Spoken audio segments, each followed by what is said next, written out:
to another Real Talk Reaction. This one's for Scrubs, Season 5, Episode 13. Please don't forget to like and subscribe. Hit the notification bell as well. You know the rest. Thank you. Alright, a couple comments from the last episode, starting with JoJo, who says, "That's the thing about Scrubs, you'll be laughing along and then bam, grab those tissues. They always sneak up on you like that." Executive producer E says, "I don't like this episode and it's only because of JD. I see nothing wrong with Keith and how he does his job, and JD's complete dislike of him is beyond petty and annoying to watch. And with his rewarding of cabbage in this episode, hard for me to watch. As the series has moved on, I've disliked JD more and more. This is by no means a reflection on Braff, just JD. For me, this episode brought JD to the level of my not liking him at the point where he broke Sean and Elliot up and then decided he didn't want to be in a relationship with Elliot. And then an episode or two following, he was still petty and cold with her as if he deserved to be. That being said, I thought that the colored hand thing was very creative. I just don't know whether others would say JD was out of character or his character was over the top in this episode. All I know is how uncomfortable it made me." Last comments from Jill, who says, "Scrubs really does do that so often with the seemingly lighthearted, then it switches really fast. But that's part of what makes those moments so memorable and hit so hard. As always, the music was perfectly on point too. Great reaction. I loved how you instantly understood what was going to happen as soon as you saw Miss Wilk again. It really does suck, but as you guys said, that's how real life is sometimes.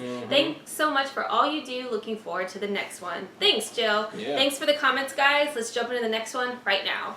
Bailey Elliott and her booty call Keith loved playing games.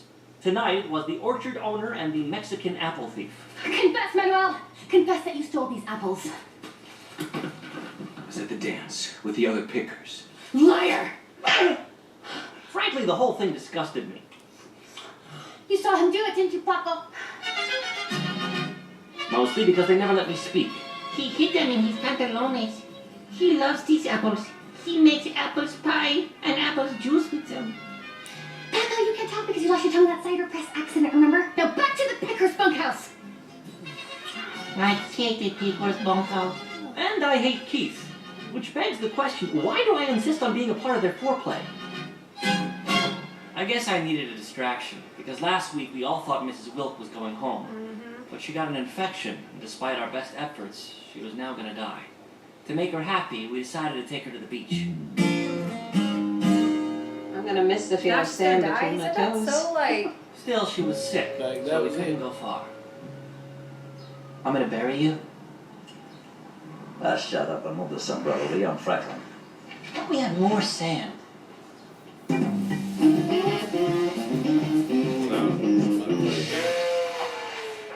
know what? Okay, people, it's time for the $50,000 cash call. Today's lucky listener, Oh Ted my god, Buckland. is this all gonna start? Yeah. Would you love a virgin daiquiri? It's a normal daiquiri. I just let him give it to you. Cheers. You know, I've never really been afraid of death. I used it as a motivator. When you know there's an end, it forces you to live. It forced me in the 8th grade to ask Peter Bucciarelli to take me to the sock hop. It made me dare to travel the world. It made me who I am. Still, now that I'm actually staring in the eye, why am I so scared? Sometimes life sucks. For everyone. Sorry, Teddy. Apparently you don't need the running. No! Why? I can't do this all on my own. Can't get a break. I'm no Superman. I'm no Superman. Mrs. Wilk decided to call the hospital grief counselor. He had a certain frankness about death. So which one of you is going to kick it?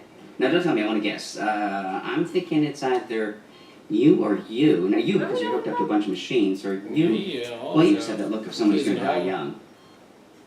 I'm kidding. You're going to live forever. Or not. I mean, what do I know? I mean, I'm not psychic.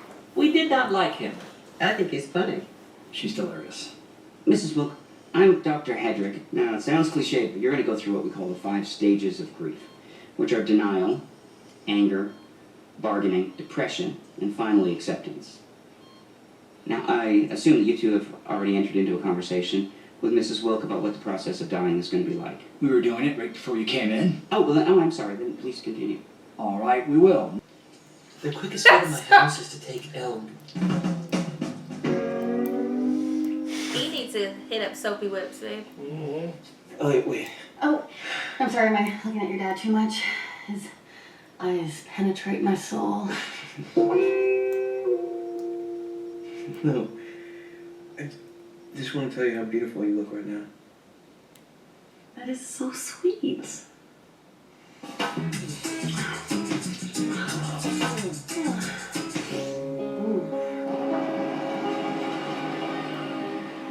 There's something I learned today. Wet sand plus dehumidifier equals cave-in. Is that Ted and a bunch of damn bikers? Why do you hate bikes so much, sir? Son, Daddy's got to move on. I just want you to know his dad that left since on the a bike. car is in your mother's name, I wouldn't be able to leave the family forever if it weren't for your bike. He took your son's bike away. He took everything. It's all his It's complicated.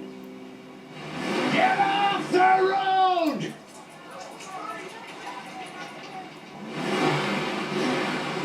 Not today, Bobby! Not today! Oh. I see we're growling at other human beings now. How you feeling, Mrs. Wilk?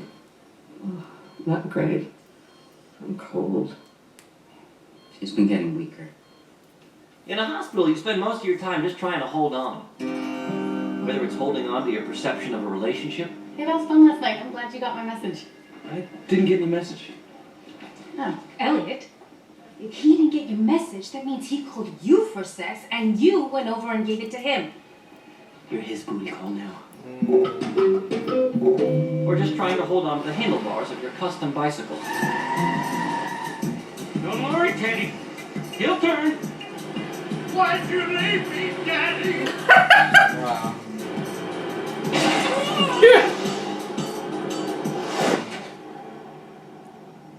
Now we got leverage. Unfortunately, as a doctor, you also see your fair share of people who simply can't hold on any longer. She's a multi-organ systems dysfunction. She's okay. She's ready.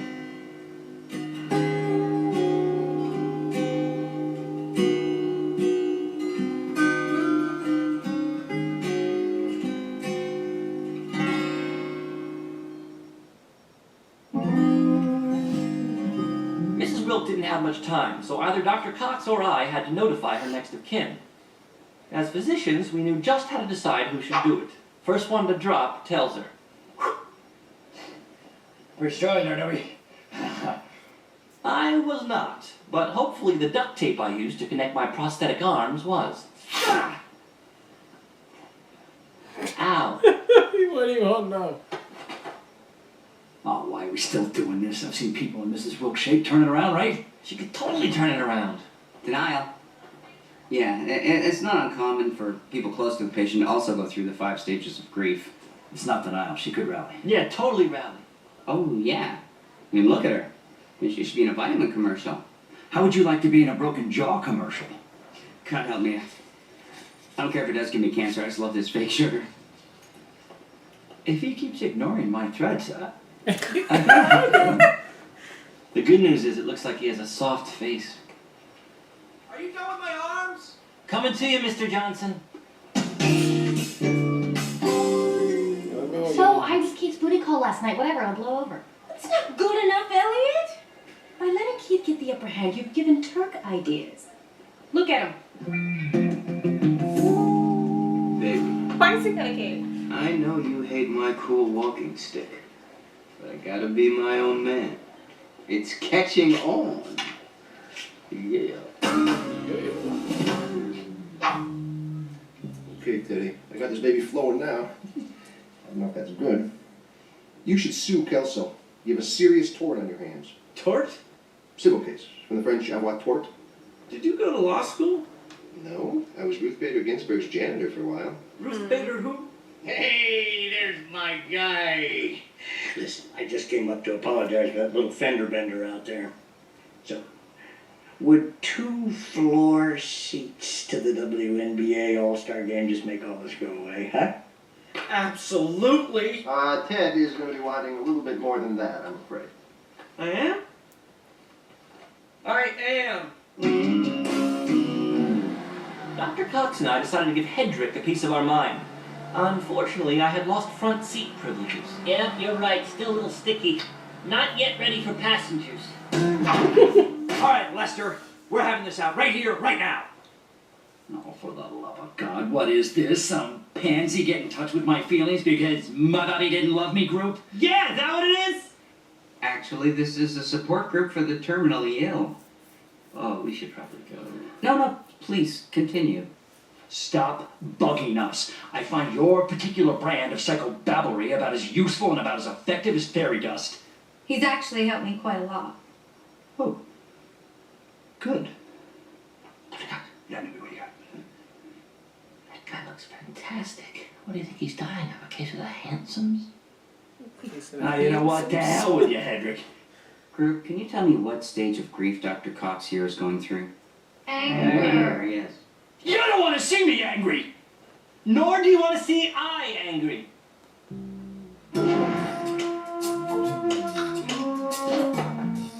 You better hope you don't make any mistakes. I just spit off your eraser.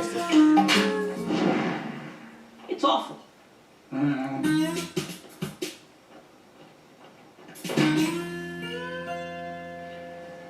Carla's down there telling Elliot to ignore you so she can regain the power. I don't really care. Well, this isn't about you, kid. This is about men everywhere who've been abused and bullied by women. It's about me. Now, when they walk by, You call her a different name. I won't do it. Okay, here's how you get your power back from Keith. Totally ignore him. For real? Yeah. hey, how you doing, Claire? Did you just call me Claire? No, I would never call you. Oh, snap. Oh, snap. It didn't even sound like me. I know, they hear what they want to hear. They hear what they want to hear.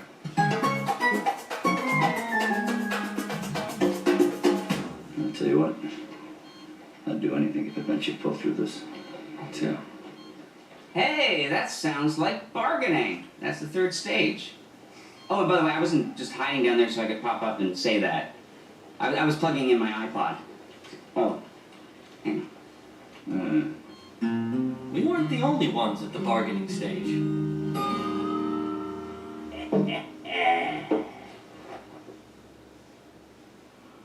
Oh. Where you go get that from? Oh! Now let's talk, Ted. Just you and me. No lawyers. Okay. I know how you can regain control of Keith. Carla, don't bother. That booty call thing was fun for a while, but I'm so sick and tired of being a cold, emotionless bastard. Don't ever get sick and tired of that. It is awesome being that. We love it. No? It's too much, I know. It's too much. Well, you can always get another boy toy, right? Plus, every time you look at Keith, you're gonna be reminded of all that no strings attached fun you had. That's not what I remember.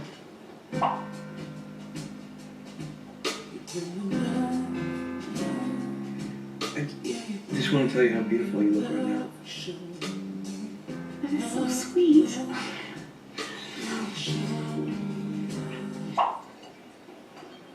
Elliot!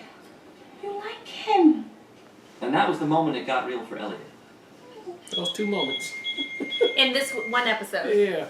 And for Dr. How Cox. convenient for us.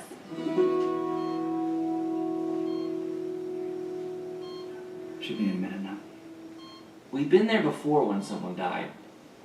But this felt different.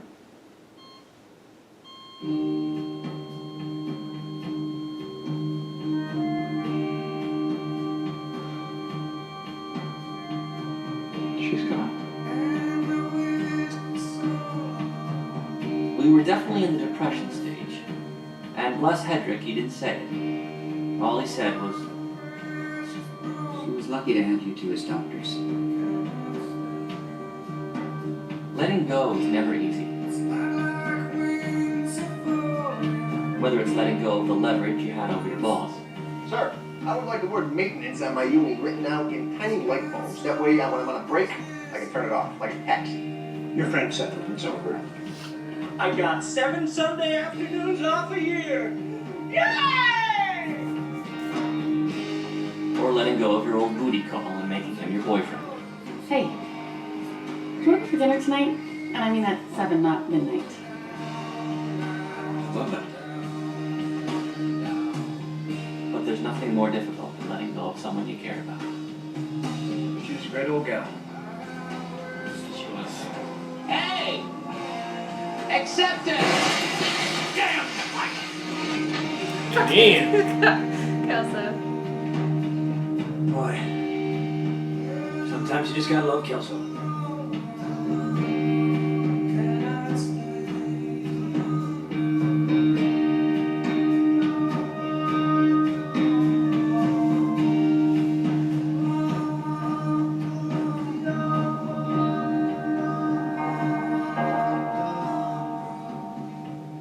Alright, it was episode 13 of Scrubs, and that was a sad episode right there. Yeah, it was more focused on that one. They tried to have some humor in there, and you know, it kind of worked, not really though, because more focus was on the sad part, and then I also had a love part in there too. So I mean, it's just one of them episodes where you know you just it's an ending to what was already to be coming. But I thought they did a great job, Cox and JD.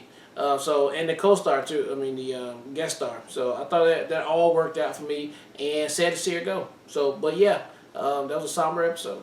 I thought it was crazy how matter of fact and like with no platitudes, like JD just introduced that she was gonna die this episode. Like it was so direct. Like she got, which we knew from the last episode. So it was almost so like direct that like it didn't have the emotional payoff I thought we were gonna have after the last episode. Because the last episode shocks the shit out of you, and then this episode's just like, well, this is gone. So you know it the whole time. Yeah. But I think it was well served because it was focused on the 5 stages of grief, right? So like, and I like the way they mirrored that specifically in JD and Cox's reaction to the situation. I thought that was so well done. Instead of it being the patient herself, it was reflected in the two of them.